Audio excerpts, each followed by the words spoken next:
The Canada-Russia Summit Series. Well, in 1972, I was in grade 11 at an all-boys high school in Toronto. And the game was on in the afternoon during my history class. And my history teacher, Mr. Augustine, was my favorite teacher. And there's about 20 or so of us in the class. And at the beginning of the class, we were hoping that Mr. Augustine would allow us to watch the game, and sure enough, he didn't need much coaxing to have a TV wheeled into the classroom. He actually kind of rationalized it and said, this is history class, and we can consider this history in the making. I was 8 years old and had just started grade 4 at Ottawa Crescent Public School in 1972 when we watched Game 8 of the Summit Series in the classroom with a couple of other classes. There were two big black and white televisions. I remember the setting like it was yesterday, but I remember nothing from the game. I don't even remember Henderson's epic goal being scored in a grand celebration. My recollections are that I think I was in grade 3. That would have been Mrs. Casserole. I can recall that as the games progressed and they became kind of more important, that the TV started to appear in the classroom. So the class would go on, we'd watch the game. But then for the final game, our whole school, 200, 300 kids, were in the gym watching, maybe a 20-inch screen. It wasn't very large.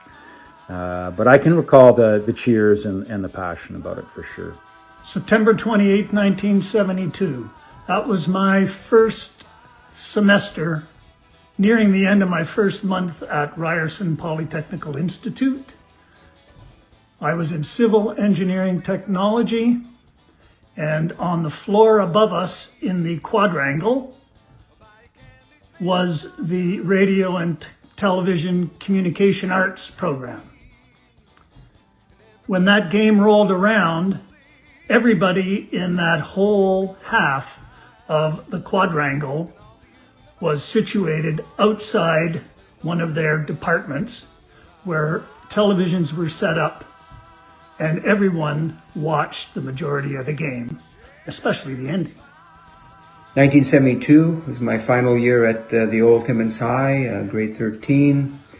I know that we were able to watch a few of the games in class, which was amazing. We were so into this series. And unfortunately, I can't remember exactly where I watched it. I don't even know what day that might not have even been a school day for all I know when that Game 8 was on. But throughout the series, I was like most Canadians, expecting an easy time, finding the big disappointment after Game 1, starting to doubt whether they could even pull it off, especially going into Russia and Moscow with, so far behind. At the beginning of the Summit Series, my father bought a black and white TV outside at the cottage, and we watched a couple of the games from the backyard. I certainly remember the speech by Phil Esposito after Game 4. We were definitely outside at the cottage for that. But I don't really remember Game 8. So sure enough, we had the game on, and in those days, the TV was a 25-inch monitor, black and white, and reception was touch and go based on the weather, time of day, and even the channel you were watching. So for us to be able to see the puck, we all had to stand in front of the TV at the front of the classroom. I probably lost interest in the series because my guy, Ken Dryden, who was one of the goalies, had a less than stellar series. And for that reason, I probably lost interest, and that's why I don't remember much. My biggest memories are that it was a storybook series, couldn't have been written any better, and the immense pride I had in being Canadian once it was all done. It was jubilation, elation, Again, I don't know if I'm remembering all the video times I've seen Henderson score. I know he got the game winner in each of the last 3 games. Not bad considering he's not a Hall of Famer. He was a good hockey player.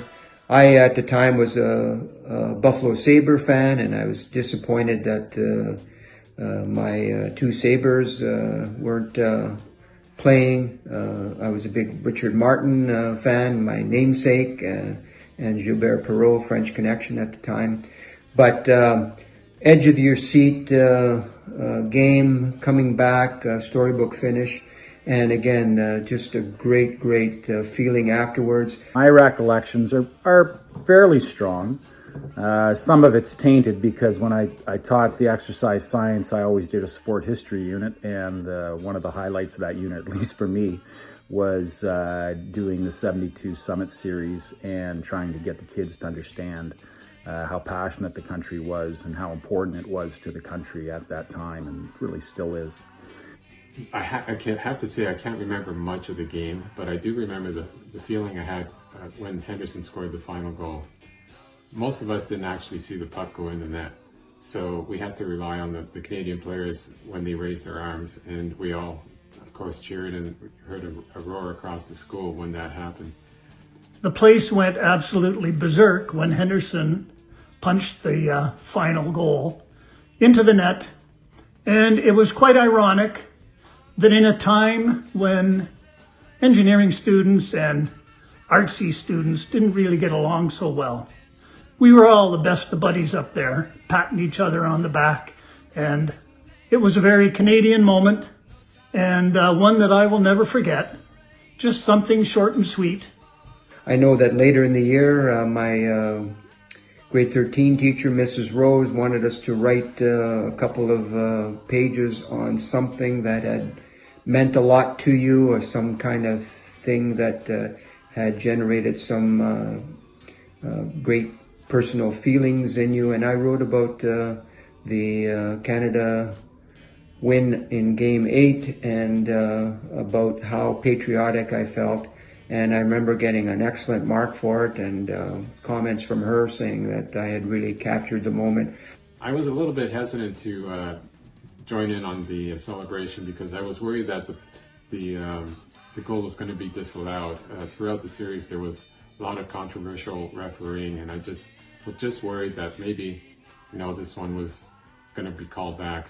But sure enough, and fortunately, the game was over and Canada won. It's a classic puck review with the Jet Beta and Robbie too. It's a classic puck review. We'll hop in ice and slowly show a game for you. So tip up your sticks and lace up your skates. No matter the element, no matter the place. Classic puck review. So many hot takes, no topics taboo. Classic puck review. From Gretzky to Orr, Bobby Hull to Lemieux. Performing CPR, a Lehman Sports Podcast. Hello and welcome to a very special edition of CPR Classic Puck Review. I'm Robbie Cameron. With me are Derek Brissett and, of course, Michael Beta. It's our season finale, boys, and it's a big one as we travel all the way back to one of hockey's pinnacle moments. It's Game 8 of the 1972 Summit Series between Canada and the Soviets, USSR.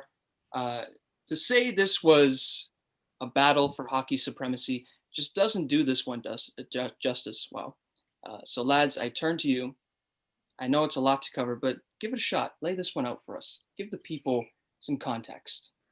Yeah, it is a lot to cover, most definitely, but we'll set the stage with the gist of everything you need to know here. So this is September 28th, 1972. So we're coming up on 50 years next autumn.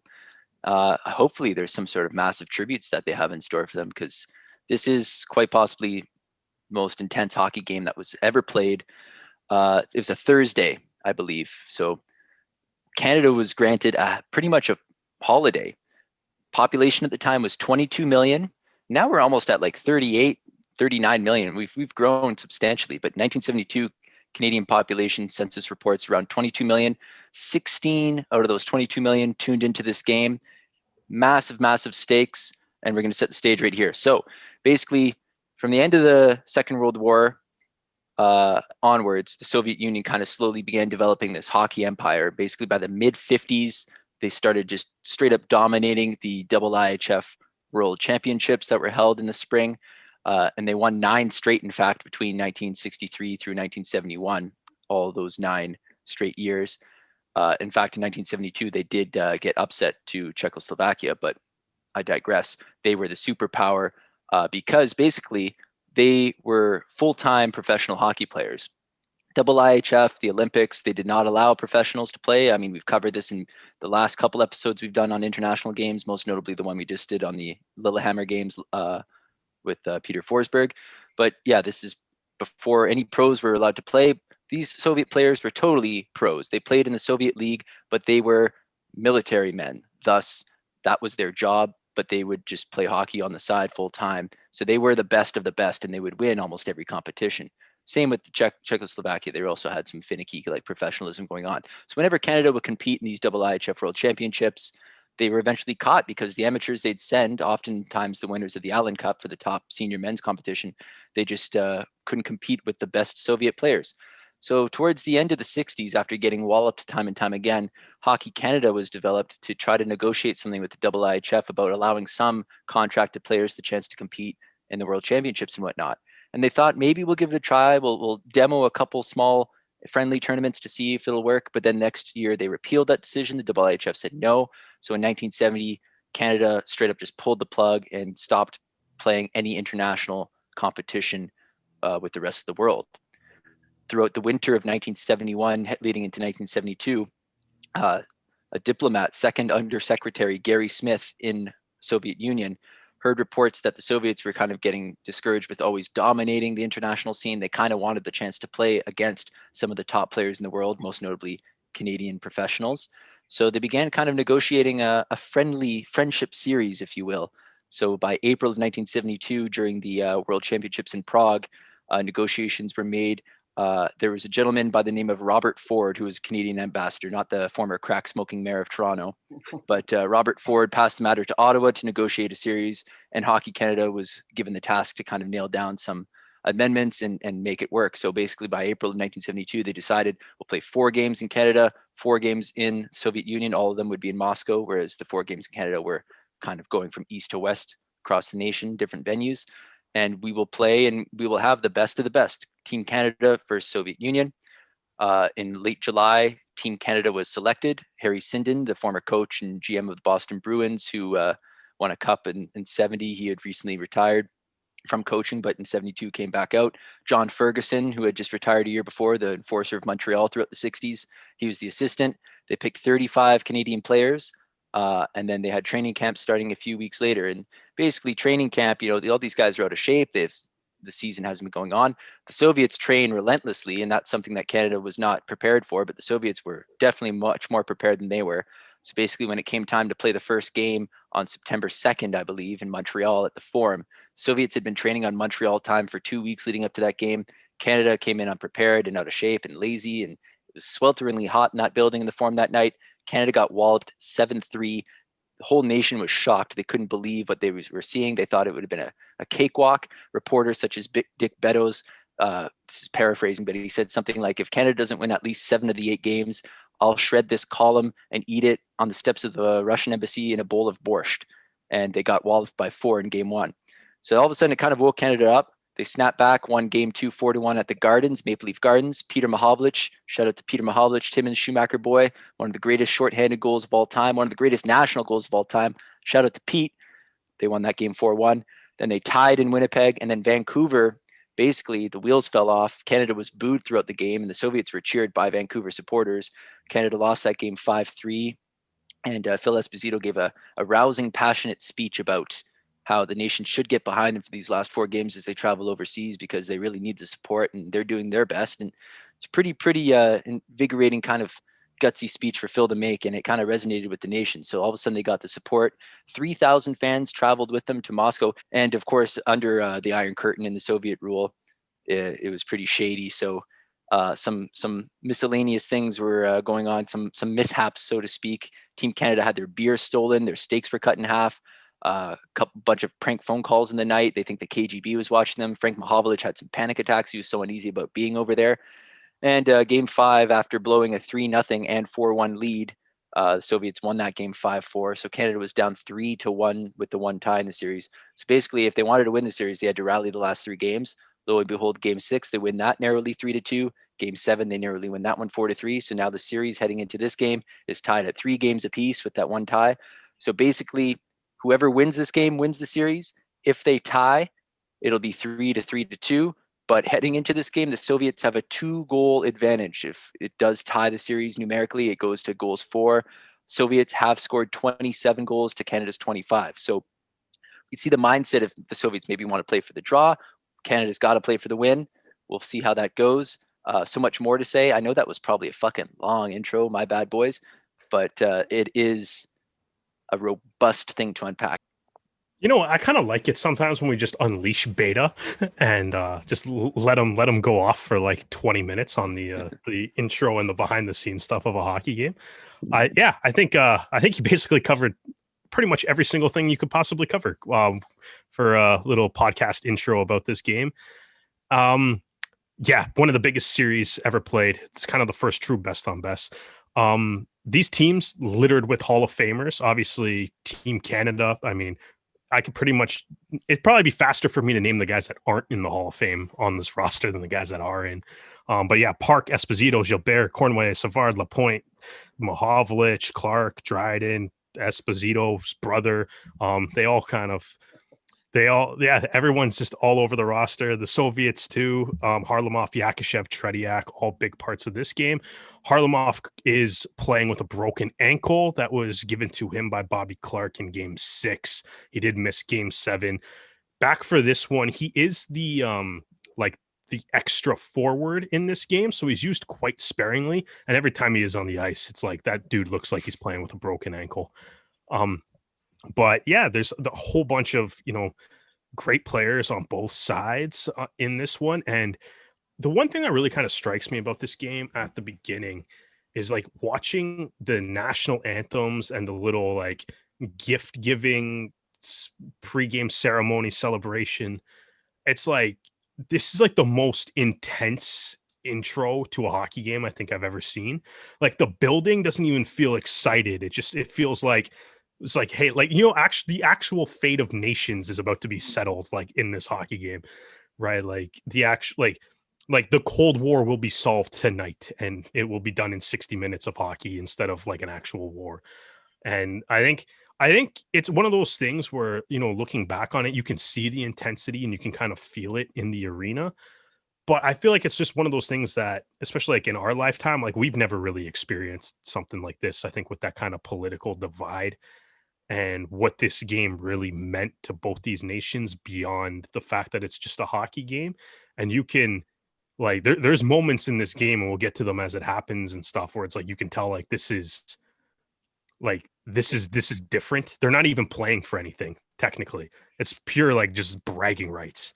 Like there's no medals, there's no trophies. There's nothing. It's just to prove that you're the best hockey team in the world. And I guess in a, to an extent too, to prove that your country is better also in a weird way at the time.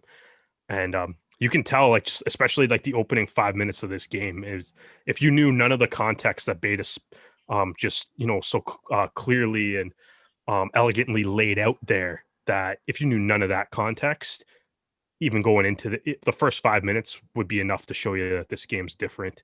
So I don't know, man. It's one of the best games ever. Let's get it going.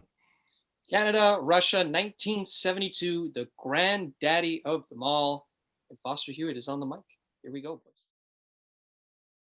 Yeah, man. Foster Hewitt is on the mic. Yeah, so many Hall of Famers that even the commentators in the Hall of Fame. He's the greatest, like legit ever. Like, in the Hall of Fame too. Not even a Foster Hewitt Award winner, because the award's named after him. So yeah. Well, that's the thing. Do you think he's the GOAT? Do you think because I don't know if he's the greatest commentator ever, but he's the most well-respected. He's kind of the grandfather of it, as you just said. Like, I mean, he got his start in radio, of course, in the 1920s, and did Hockey Night in Canada with his son up until, he did the 50s up till television, then throughout the 60s went back into radio, and he had been retired for a few years, but they pulled him out of retirement here. He's almost 70, and his voice still sounds the same as it did in the 50s on those shoddy Hockey Night in Canada broadcasted SO games.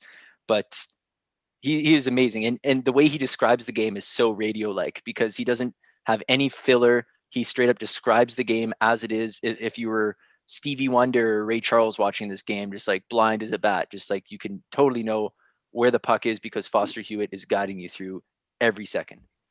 Yeah. You know what though? Watching this game too, the one thing I really like that Foster Hewitt does, especially given the technology at the time, is every couple minutes he updates you how much time's left in the game or in the period. Which when you're watching it with no clock, like it's something that the commentary teams today don't really do unless it's somewhat relevant, like it's toward the end of the game or like the team's about to pull a goalie or if they're just letting you know quickly like how much time's left in a penalty or something. But like Foster Hewitt during this game is like consistently kind of coming up with like 14 minutes left in the period, and then at the end of the next shift it'll be like 13:10 left in this period now or whatever it might be. Like it's a constant thing, which kind of reminds you that it's like he does come from that like radio background and probably is also aware that people have no idea how much time's left in this game, especially when the first 5 minutes of the game takes an hour and a half to play through anyway. So this is funny here, this totem. So every game, the teams would exchange little gifts. And in fact, game 5 is pretty notorious because they were exchanging like bouquets of flowers, and the Canadian players were receiving flowers. And then they announce the players here as they're showing one at a time to the lineup. And as they announced Phil Esposito's name, he tripped on a flower petal that was in front of him and fell on his booty. And it really broke a lot of the tension because it was game 5. So it was the first game about to occur in Moscow. So all the tension of, the second half of the series is about to go underway. The tension broke when Phil Esposito fell. It was a really comedic moment. He took like a sarcastic bow and gestured to the crowd. And he is by far the best player in the series. Like this is peak Phil Esposito. He's coming off a 66 goals, 67 assist season with the championship Bruins, who had just won their second cup in 3 years in 72. So Phil Esposito is 30 years old here, just peak condition. But that totem pole Canada presented to the Soviet Union at the start of game 8 there, originally the Soviets didn't want it because it was so bulky. They're like, what are we going to do with that? And Harry Sinden was just kind of, there's so much tension between the teams. They did not like each other in the least. Now that the dust has settled almost 50 years later, they're kind of amicable, but Harry Sinden was just so like irritated with all the bullshit that he had to deal with in Russia that he's like, okay, we're bringing that goddamn thing out. If you don't want it, it's your responsibility to get off the ice because we will skate around it all game if you want. Like we will leave it out there and just have it on the ice the whole game if you don't clear it yourselves, because this is our gift to you. Canada kind of weren't prepared on the customs of international camaraderie and sportsmanship. After game 1, when they got walloped in the Forum, it's custom every game to shake hands. And the Soviets were waiting to shake hands and Canada just left the ice. So people thought they were poor losers. But in fact, they didn't know that that was how it was supposed to be, allegedly. Maybe they were bitter. But after every other game, they've been shaking hands and exchanging gifts. They have the white hats from Calgary that they're going to white hat Mikhailov and Mishakov and Sagankov, and they're about to all go Cowboys down the road, baby. There was actual real hate. There was actual real tension. It's not the phony stuff that we try and fabricate today to try and sell whatever we're trying to sell. But like back then, it's best on best. Here it is. It's game 8. Here we go. Game 8, baby. Yakushev, Esposito, and Paul Henderson are all tied with 9 points heading into this game for the series lead in points. Henderson has 6 goals, and Yakushev and Esposito both have 5. And our boy Ken Dryden gets the call. I was going to say, is this how much hate for Ken Dryden is going to get spewed during this? Well, I'll tell you what, his numbers are not so good heading into this game. He's 1-2 in the series thus far. He won game 6, but he lost brutally in game 1 and 4. He's got a 4.67 goals against average in the 3 games he's played and a .844 save percentage. And then the other end is this dude named Tretiak that is arguably now being called the best goalie in the world by a lot of Canadian media. That was a quick change of heart from game 1 too. And he's only 20 years old. Yeah. It's like that kind of element of the opponent kind of being completely unknown, which is also part of the shock of that the big loss in game 1, is you have no idea who these guys are. And then this Harlamov guy that most of the players on Team Canada probably never even heard of shows up and just lights you up for 60 minutes. Yeah. Right. And then you realize that their goalie is arguably better than yours for somehow. And and then you kind of realize that the series is going to be a lot harder than you ever thought it was. And part of that's just because you knew absolutely nothing about most of these players, right? Yakushev now cutting in front of his own goal, and Peter Mahovlich breaks himself on him, and there's going to be a penalty there. Peter Mahovlich checks and is given a hooking penalty. So Bill White took a penalty a minute ago. Peter Mahovlich now getting one. So Canada's about to go 2 men short here. There's Pistol Pete. 5 and 1 penalty and 137 in the other for Canada. As Canada's playing 2 men short, Liepkin over on the far side of the shot and stopped and drive. They play it in and score. Yakushev left in the rebound to give the Soviet a 1-0 lead. The Russians open the scoring on the power play. Yakushev banks home the rebound to get the party started. Thoughts, lads? 5-on-3. It's almost guaranteed when you got a power play like that. The Iron Curtain, the force there. Yakushev now ties Henderson for most goals in the series and takes sole possession of the lead for points with his 10th point and 6th goal. Hall of Famer. Yeah, so obviously, 2-man advantage for the Soviet power play. The Soviet power play is pretty good, as Canada's found out throughout this series. And Liapkin just kind of lets a bomb go from the point, and Maltsev, who is one of the few guys that doesn't actually play for CSK Moscow normally. He's a Dynamo Moscow guy, but he sends that the puck across to Yakushev, who buries it. And Yakushev is, as Beta said, he's been brilliant in this series. Now tied amongst the lead in goals, and he's he's like one of those guys that the Canadian media too has really come around on, and starting to really even Foster Hewitt in this game starts kind of singing his praises a little bit. The officiating throughout most of the series has been a little spotty. It's hard to say. They're playing under double IHF rules. Canada plays a very physical game. Soviets play a finesse game. Total contrast, just like the Cold War. We all know that. But the refereeing in Sweden during their 2 exhibition games in between the series was basically juvenile. The dirty stick work of the Swedish players and Canada's retaliations, it was uproarious, basically. Game 6, there were a few incidents. The 2 German officials, Joseph Kampala and Franz Bader, they did a pretty horrible job. I think Canada was penalized 32 minutes to 4 or something of that nature. And they had an agreement, the 2 teams, of who they would pick for refs. And it was Canada's choice in Game 8 to pick the refs. So they had to guarantee that those 2 would not ref any more games. And it was Canada's choice of who they wanted to ref in this final game.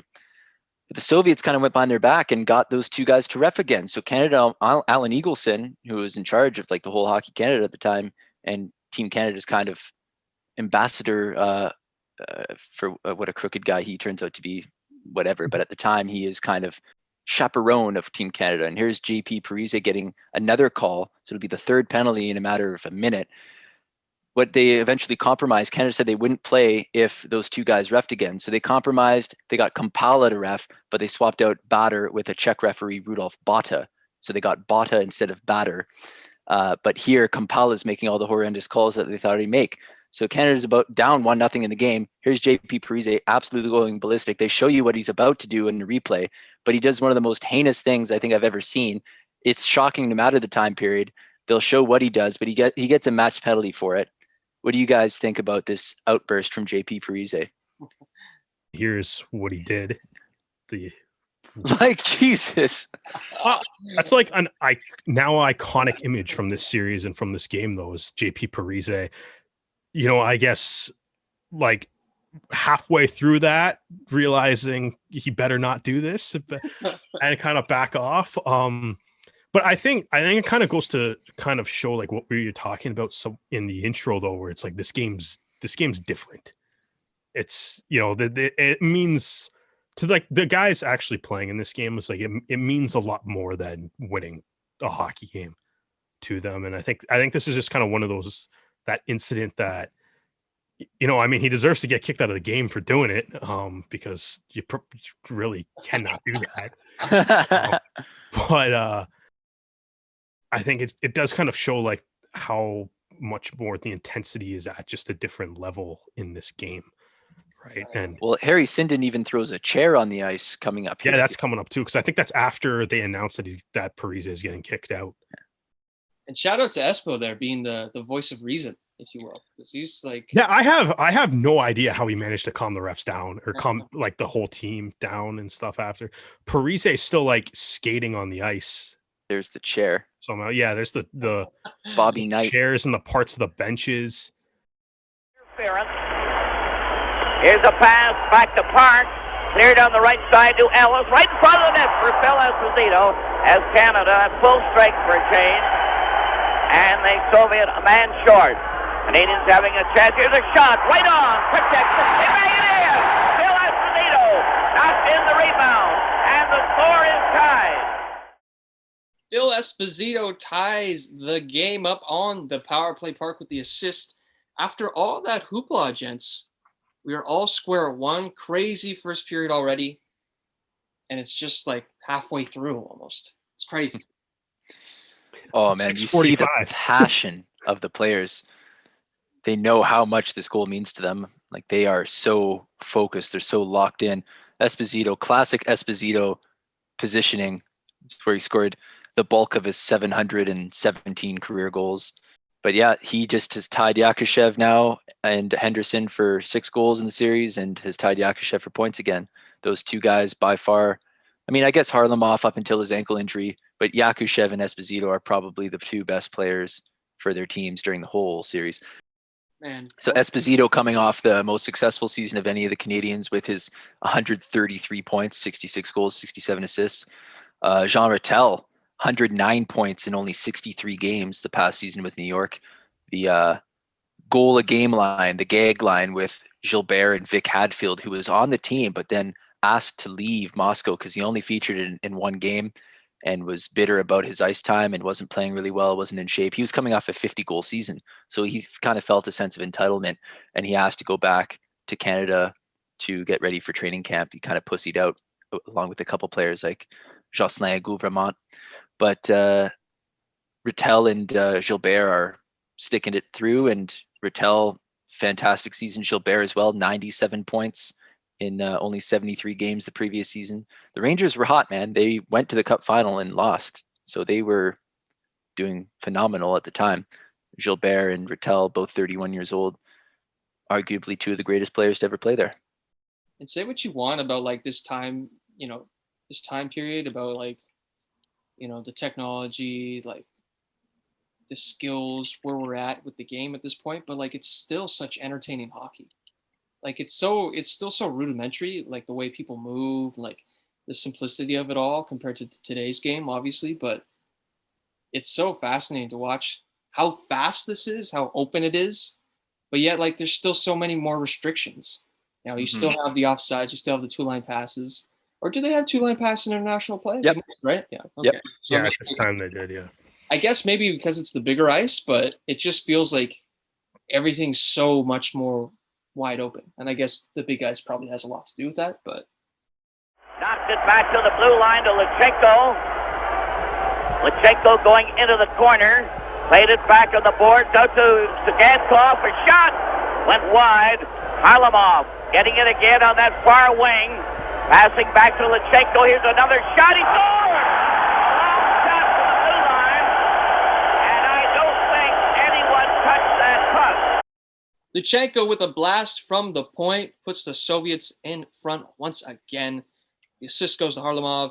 2-1 the score. It's been a tightly called game, lads. The Canadians are going to have to clean it up because the Russians are all over them on the power play. Yeah, I mean, all 3 goals in this game so far have been power play goals too, right? So, lots of penalties, but probably best for both teams to stay out of the box. And, one of the Harlamov playing on his broken ankle, but he's still coming out for the power play too, and has a nice little backhand saucer to the point there. And it's just a bomb from Lutsenko. Dryden doesn't see it straight through.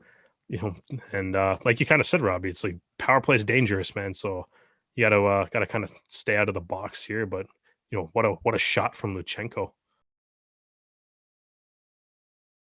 Maltsev, nice give and go there with Mikhailov.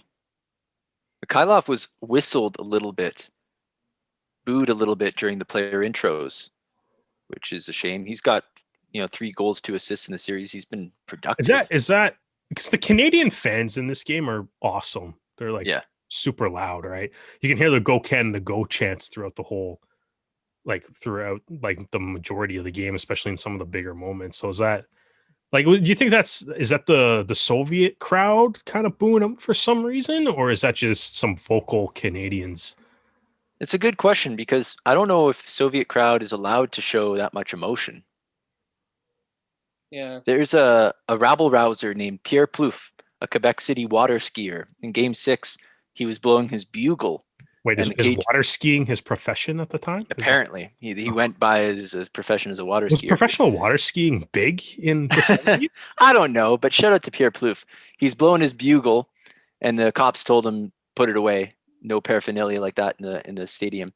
He didn't get arrested at the arena, but he went back to the hotel. The cops are still kind of on his case. He was drunk. He fell down. They said they were going to get. He was arrested for assault of a police officer. Apparently, in the melee, he kind of lashed out at one of them, and he said he could face 5 years in Siberia. But he watched Game 7 from his cell, and then eventually the diplomats kind of arranged a deal that he would be banished from the country after Game 8 and was allowed to attend Game 8, but have to sit with armed guards the whole game. Oh man, how ballsy is it as a regular Canadian citizen to go over there and to just be as rambunctious as possible? Like, there's got to be a little part of you that has to be like scared shitless to do anything like that, right? A long shot by Dennis Hawley goes after the rebound. The Gankov beat him to it. Maltsev from the corner shoots it to center ice and went off Bergman's skate. A pass to Gilbert, who couldn't get past center ice. Another try by Park. They're closing. Brad Park. Tremendous pressure from the Canadians forces the Soviets to cough up the puck. At center ice, a beautiful finish by Park with the help of Rattel and Hall.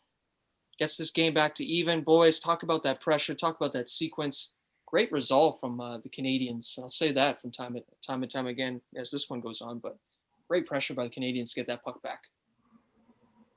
Absolutely, yeah. They really stood firm right at center ice, not allowing the Soviets to do their patented slow counterattack breakout kind of in the neutral zone. They buckled down. Great. I don't know who the other defenseman in the ice was with Park, but great way to pinch in there. Let's see if we can spot it. So there's Park 5. Oh, was it Bergman? Yeah, you could tell by his receding hairline. But great way for Park to pinch up there and then go. Or you can tell by the number 2 on his back if you want to be nice to the man. It's up to you. Hey, I haven't even got to Bill White's hair yet. But phenomenal goal from Brad Park. This is why the Soviets are wearing helmets.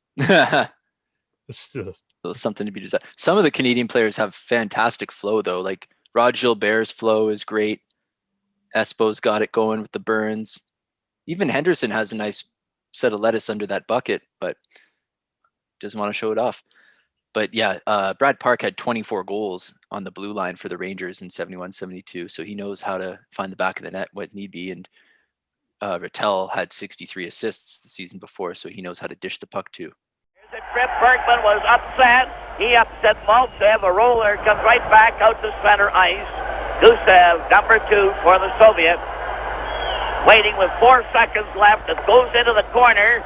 It's taken in back to the net, and the siren goes. And that ends the first period.